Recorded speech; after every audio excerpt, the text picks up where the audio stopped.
Hi అండి, నమస్తే. Welcome to my channel. ఈరోజు మన ఛానల్లో ఎండు రొయ్యలు పనసకాయతో ఒక మంచి కర్రీ చేసి చూపిస్తున్నానండి. చాలా టేస్ట్గా ఉంటుందండి. మీరు కూడా ఒకసారి తయారు చేసి చూడండి, చాలా బాగుంటుందండి. ఇప్పుడు ఇది ఎలా తయారు చేయాలో చూద్దాం పదండి. ఇప్పుడు ఈ కూర కోసం ఏమేమి వేస్తున్నానో చూడండి. వంకాయ, ఇంకా పనసకాయ, బంగాళదుంప, మునక్కాయ, ఈ కాయగూరలు అయితే వేస్తున్నానండి. ఇంకా సారికంద ఇవి కూడా వేసుకోవచ్చండి, ఇంకా మన చాయిస్ అది. ఈ కాయగూరలు అయితే నా దగ్గర నేనైతే ఇవన్నీ వేసుకుంటున్నానండి. ఇంకా మీడియం సైజు ఉల్లిపాయలను ఒక 2 వేసుకుంటున్నాను. టమాటా కూడా 2 మీడియం సైజు టమాటాలను ఇలా ముక్కలుగా కట్ చేసి ఉంచుకోవాలి. ఇప్పుడు చూడండి, ఈ ఎండు రొయ్యలండి, ఇవైతే చిన్న సైజు అండి. చిన్న సైజువే బాగుంటాయండి, పెద్దవి అంతగా టేస్ట్గా ఉండవు. చిన్నవి మనకి చేయటానికి కొద్దిగా టైం పడుతుంది, కాకపోతే ఇది మాత్రం టేస్ట్ అండి. ఇలా కూరలు చేసుకున్న, మనం ఉల్లిపాయలు వేసుకుని వేపుకున్న చాలా బాగుంటాయండి. కాకపోతే చేయటానికి కాస్త సమయం పడుతుంది, శ్రమ కొద్దిగా, మాత్రం చాలా టేస్ట్గా ఉంటాయండి. ఇవైతే శుభ్రంగా మనం చక్కగా వాష్ చేసుకోవాలండి, ఎందుకంటే చిన్న ఇసుక ఉంటుంది కాబట్టి మనం చక్కగా వాష్ చేసుకోవాలి. ఇప్పుడు కూరని ఎలా తయారు చేయాలో చూపిస్తాను రండి. ఇప్పుడు మనం ఈ కూరని కుక్కర్లోనే పెట్టుకోవాలండి. కుక్కర్లోనే పెట్టుకుంటే బాగుంటుంది. ఇప్పుడు మనం కుక్కర్ పెట్టుకొని కొద్దిగా ఆయిల్ వేసుకోవాలి. ఇప్పుడు ఆయిల్ కాస్త మనకి హీట్ ఎక్కిందండి. ఇప్పుడు మనం ఇందులో ఉల్లిపాయ ముక్కలను వేసుకుందాం. ఉల్లిపాయ ముక్కలు మనకి బ్రౌన్ కలర్గా రావాలి. బాగా ఉల్లిపాయ ముక్కలు వేగితేనే మనకి కూర టేస్ట్గా ఉంటుందండి.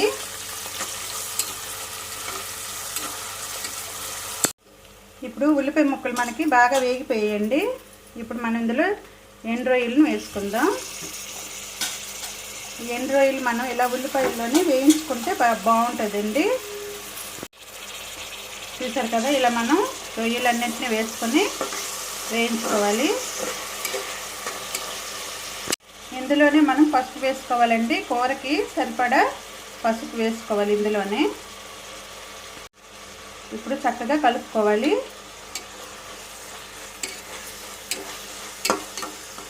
ఇందులో వేయించుకుంటే ఇప్పుడు మనకి ఒక మంచి వాసన అయితే వస్తుంది, సువాసన వస్తుందండి.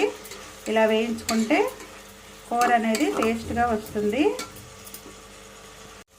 ఇప్పుడు ఈ ఎండు రొయ్యలు మనకి చక్కగా వేగాయి. ఇప్పుడు మనం ముందుగా కట్ చేసి పెట్టుకున్న కాయగూర ముక్కలను వేసుకోవాలండి. వంకాయ, మునక్కాయ, పనసకాయ, బంగాళదుంప ఉన్నాయి కదా, ఇవి వేసుకుంటాం. సారికంద వేసుకున్నా కూడా చాలా బాగుంటుందండి. ఇప్పుడైతే కాయగూరలన్నీ వేసుకున్నాను కదా, ఇప్పుడు చక్కగా కలుపుకోవాలి.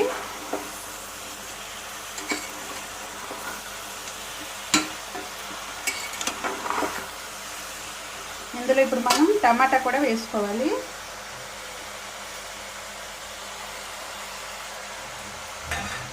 వీటన్నిటిని ఇప్పుడు బాగా వేయించుకోవాలండి. చక్కగా వేయించుకుంటే అప్పుడు మనం గుండెలన్నీ వేసుకుందాం. చాలా ఈజీగా చేసుకోవచ్చండి, ఈజీ ప్రాసెస్ అని. కూర మాత్రం చాలా టేస్ట్గా ఉంటుంది. ఇప్పుడు ఈ కూరగాయ ముక్కలు కొద్దిగా మనకి మగ్గాయండి. ఇప్పుడు మనం గుండె వేసుకుందామా. కారం పొడి వేసుకుంటున్నాను, మనం రుచికి తగ్గట్టుగా వేసుకోవాలి. కారం అయితే ఒక 2 స్పూన్ల వరకు వేసుకోవాలండి. కొద్దిగా కారం ఉంటేనే బాగుంటుంది నాన్ వెజ్ కూరలు. చికెన్ మసాలా కూడా ఒక 2 స్పూన్ల వరకు వేసుకోవాలి. చికెన్ మసాలా వేసుకుంటేనే టేస్ట్ అండి, బాగుంటుంది. లేదు మేము గరం మసాలా వేసుకుంటామంటే కూడా మీరు వేసుకోవచ్చు. ఇప్పుడు రుచికి తగ్గట్టుగా సాల్ట్ వేసుకోవాలి. ఇప్పుడు ఇవన్నిటిని బాగా కలుపుకోవాలండి, చక్కగా కలిసేటట్టు.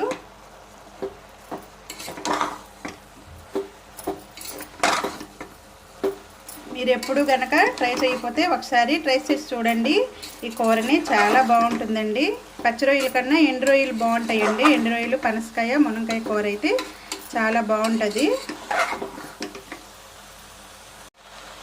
కొద్దిగా మనం ఇలా వేయించుకుంటూ మధ్యన కలుపుకుంటూ ఉండాలండి. చక్కగా వేగుతుంది. వేగాక మనం వాటర్ వేసుకోవాలి. ఇప్పుడు చక్కగా వేగాయండి. ఇప్పుడు మనం వాటర్ వేసుకుందాం.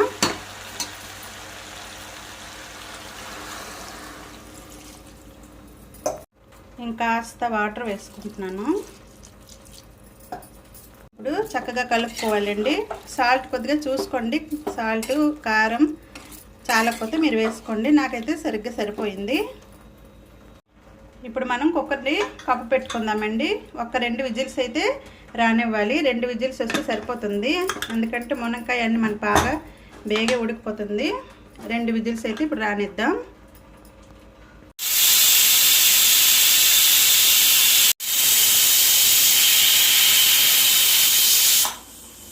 ఇప్పుడు 2 విజిల్స్ వచ్చాయండి. ఇప్పుడు పొయ్యిని నేను బంద్ చేస్తున్నాను.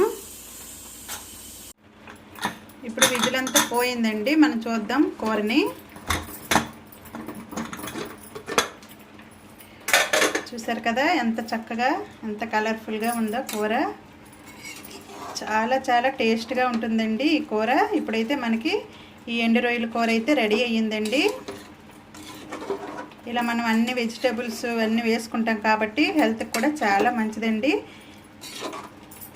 ఫస్ట్ టైం కనుక మీరు నా ఛానల్ని చూసినట్లయితే ప్లీజ్ అండి సబ్స్క్రైబ్ చేసుకోండి. వీడియో కనుక నచ్చినట్లయితే ఇంకా లైక్ చేయండి.